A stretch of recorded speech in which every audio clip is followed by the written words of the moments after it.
డబ్బు, అనారోగ్యం, ఉద్యోగం, వ్యాపారం, అప్పులతో బాధపడుతున్నారా? మీకోసమే లాంచ్ యువర్ ఫ్యూచర్ ప్రోగ్రామ్.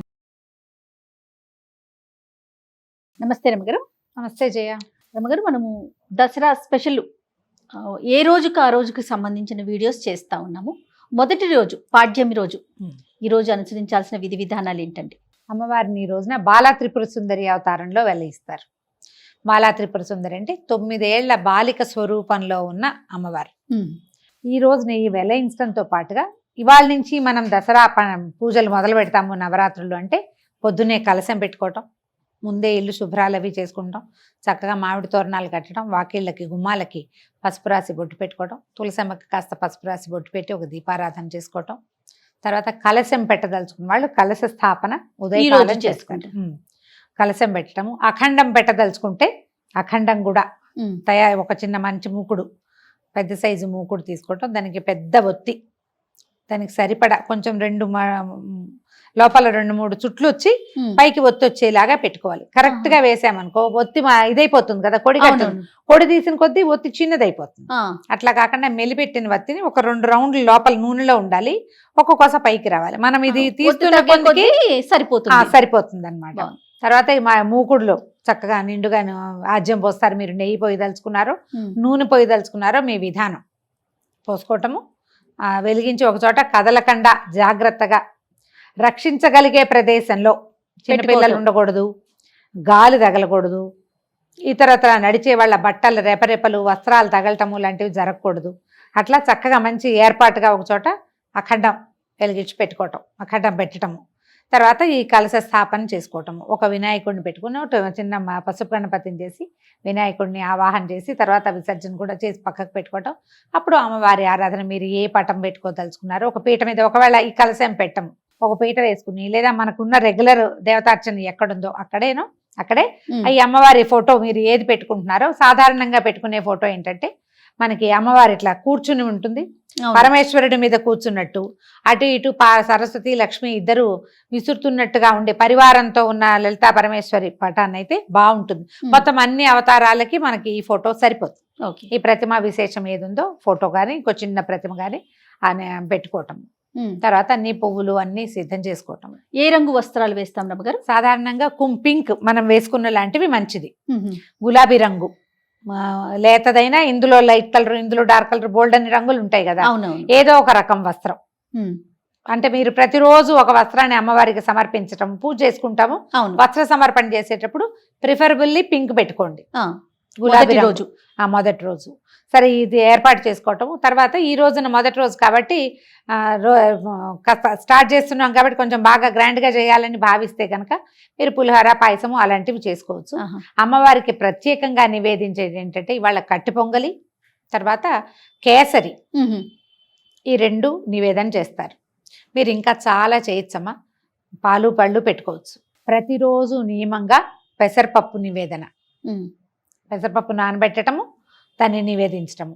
తర్వాత ఏమో పానకం చేసి పెట్టడము. మనము ఈ అమ్మవారి తాలూకు ఏ స్తోత్రం చదివినా కూడా అమ్మవారిది నామాలు పవర్ఫుల్. ఈ ఎంత పవర్ఫుల్గా ఉండే శబ్దాన్ని ఉచ్చరించడం వల్ల ఏమవుతుందంటే మన చుట్టూతా ఉన్న వాతావరణంలో ఒక రకమైన వేడి పుడుతుంది. ఏదైనా సరే ఏ అమ్మవారి నామం అయినా కూడా దాంట్లోంచి ఒక ఉష్ణం వెలువడుతుంది, వేడి వెలువడుతుందని చెప్తారు. దానికోసం అనేది చల్లబరచడం కోసం అమ్మవారికి మనం పానకము, పెసరపప్పు తప్పకుండా నివేదించాలి. మిగిలినవి ఏవి చేసినా చేయకపోయినా ఇది చెయ్యాలని పెట్టుకోండి. ఇంత చాలా చేయొద్దు, ఇంత సులువుగా చేసి పెట్టుకోండి. బెల్లం నానబెట్టడం, పంచదార పానకం చేయొచ్చు, పనికొస్తుంది. పంచదార పానకం కూడా చలవని చెప్తారు.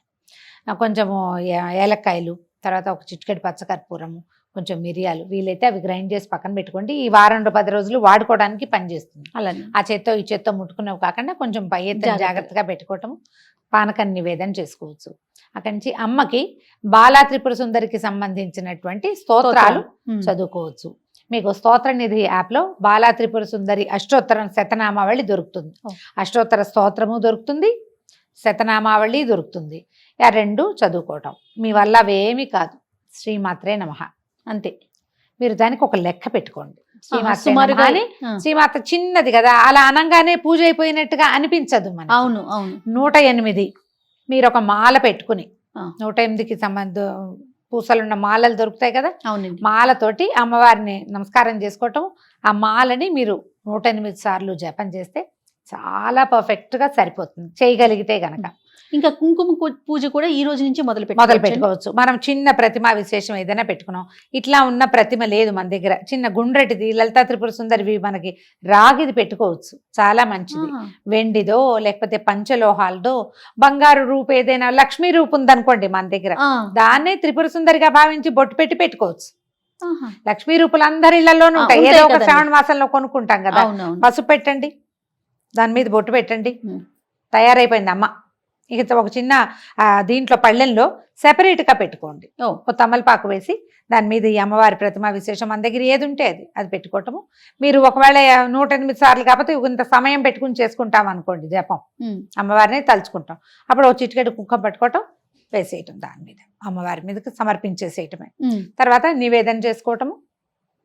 మళ్ళీ సాయంకాలం పూజకి మనము ముత్తైదువులను పిలుచుకొని పేరెంట్ లాగా చేసుకోవచ్చు. ఎవరైనా పిలుచుకోవచ్చు, ఎవరినైనా ఒక్క ముత్తైదువునైనా పిలిచి పొద్దు నుంచి సాయంత్రం లోపల మీరు ఏది నివేదన చేసినా పనికొస్తుంది. ఏ పండు నివేదన చేసినా సరే. మీరు ఇది కాకుండా ఒకవేళ ఇలా చేయలేము, మామూలు వంట చేసుకుంటాం, అన్నం పప్పు కూర ఏవో చేసుకుంటాం కదా, మహానివేదన అది కూడా నివేదన చేయొచ్చు. పాత్ర ఏ పాత్రలో వండుతామో ఆ పాత్రతో సహా తెచ్చి పెట్టచ్చు. లేదా ఒక అరిటాకులోనో ఒక వెండి పళ్ళెంలోనో, మనం ఎంగిల్ చేసిన పళ్ళాలు కాకుండా రోజువారీ మనం తినేవి కాకుండా ఒకవేళ అందులోనే ఉంటే దాంట్లో ఒక అరిటాకు వేసేయండి.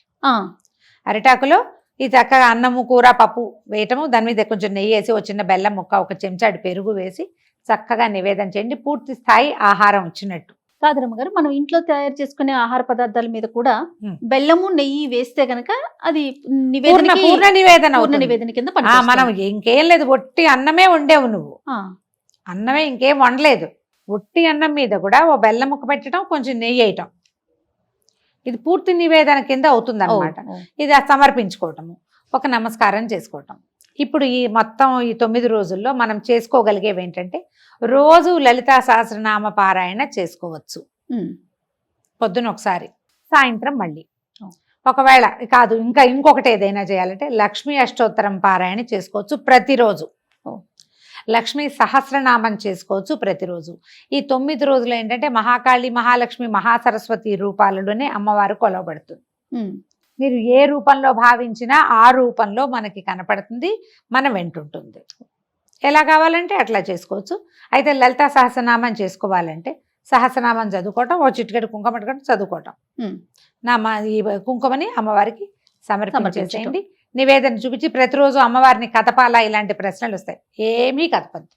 ఈ 9 రోజులు కూడా అలా కదిపే పని లేదు. మీరు పటం పెట్టుకున్నా, ప్రతిమా విశేషం పెట్టుకున్నా, కలశం పెట్టుకున్నా అమ్మ అక్కడ చక్కగా కూర్చుని ఉంటుంది. మనకి లలితా సహస్రనామంలో బాలా త్రిపుర సుందరి ప్రస్తావన చాలా క్లియర్గా చక్కగా స్పష్టంగా కనపడుతుంది. లలితా సహస్రనామాలు చూసుకుంటే మనం సహస్రనామం మనకి ఎట్లా నడుస్తుందంటే, అమ్మవారి సౌందర్య వర్ణన చేసిన తర్వాత భండాసుర వధ కోసం ఉద్యుక్తురాలై అమ్మ వెళ్ళినట్టుగా కనిపిస్తుంది. మొదటి రోజు అండి, అసలు మనకి లలితా సహస్రనామాల్లో అదే కనిపిస్తుంది. అదే మొదటి రోజునే బయలుదేరింది అనుకుందాం.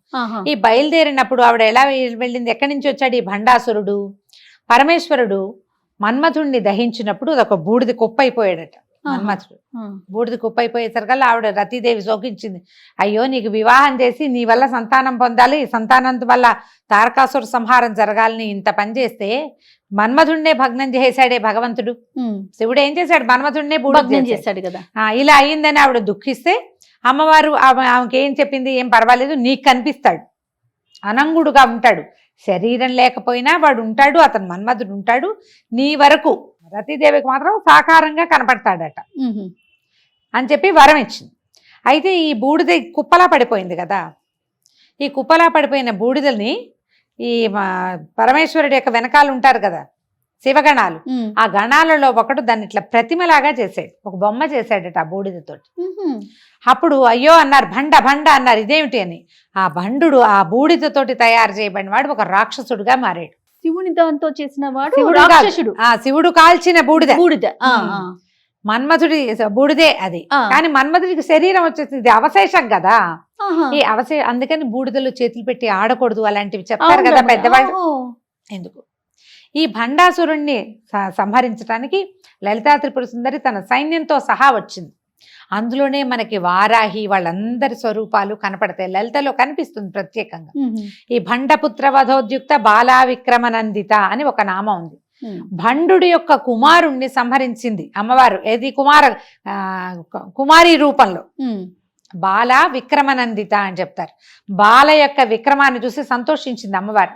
అమ్మవారి పుత్రికగా చెప్తారు ఈ బాలా త్రిపుర సుందరిని. మనం ఏమనుకుంటే ఆమె యొక్క బాలికా రూపం అనుకుంటాము. ఇట్లా చూపిస్తారు.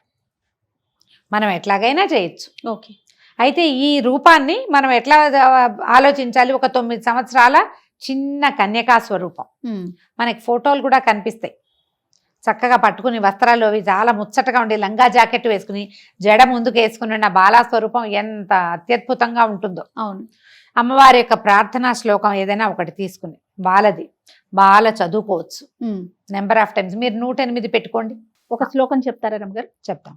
అరుణ కిరణ జాలై రంజితా సావకాశ విధృత జపవటీకా పుస్తకా భీతిహస్త ఇతర కరవరాఢ్య ఫుల్ల కల్హార సంస్థ నివసతు హృది బాల నిత్య కళ్యాణశీల. ఇది ఒక శ్లోకం. ఇందులో ఇంకొకటి ఉంది. మాలాశ్రుని పుస్తక పాశహస్తాం బాలాంబికాం శ్రీలలితా కుమారీం కుమార కామేశ్వర కేళిలోలాం నమామి గౌరీం నవవర్ష కన్యాం. శ్లోకంలోనే నమామి గౌరీం నవవర్ష కన్యా, 9 ఏళ్ల కన్యకా స్వరూపంలో ఉండి కామేశ్వర కేళిలోల, కామేశ్వరుడితోటి ఆడుకునేందుకు సంతోషించేటువంటి అమ్మని నేను కొలుస్తాను. శ్లోకంలోనే చెప్పబడింది. ఈ 9 ఏళ్ల కన్యకా స్వరూపంలో ఉన్నటువంటి బాలని ఈ తొలి రోజున మనం అర్చన చేస్తాం. మీరు ఇదంతా చెయ్యం. ఒట్టి నమస్కారం, దీపారాధన చేయండి, పంచోపచారాలు చేయండి, దీప ధూప నైవేద్యాలు అంతే. మధ్యలో గంధ పరికల్పన, పుష్పం కానీ గంధం కానీ పరికల్పన చేయండి. పువ్వులు పెట్టండి. పువ్వులు పెట్టడం, దీపం ధూపం నైవేద్యం, నమస్కారం. ఆ నమస్కారంతో ఏదైనా ఒక్క ప్రార్థనా శ్లోకం.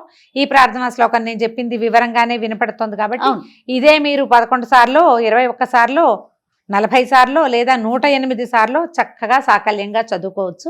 మంచి ప్రార్థనా శ్లోకం. ఈ శ్లోకాన్ని నేను ఎక్కడి నుంచి తెచ్చానంటే వేములవాడ రాజరాజేశ్వర స్వామి దేవస్థానంలో ఒక గోడ మీద శిలాఫలకం మీద ఉన్నాయి ఈ 2. ఓహో. నేను ఎప్పుడో వేములవాడ వెళ్ళినప్పుడు అది కనపడేసరికి అలా తెచ్చుకున్నాను నేను. అదే నాకు విడిగా ఎక్కడ పుస్తకాల్లో ఇవి కనిపించలేదు. మీకు ఎక్కడైనా దొరికితే అది చదువుకోండి. స్తోత్రనిధి యాప్లో బాలాంబికది మనకి అష్టోత్తరం దొరుకుతుంది. అష్టోత్తర శతనామావళి చెప్పుకోండి, పువ్వులు సమర్పించండి, నమస్కారం చేసుకోండి. సాయంకాలం ఇదే మనం రిపీట్ చేస్తాం. ఉదయం ఒట్టిగా నమస్కారం చేసుకుని లలితా సహస్రం ఏదో చదువుకుంటే, సాయంత్రం ఈ విశేష సేవ ఉంది కదా, ఏదైతే మనం బాలాంబికకి చేసుకుంటామో అది చేసుకుని నమస్కారం చేసుకోవటమే. మళ్ళీ రేపొద్దున ఇంకొక దేవతామూర్తిని అర్చన చేసుకుంటాం. సంతోషం గారు. నమస్తే. నమస్తే.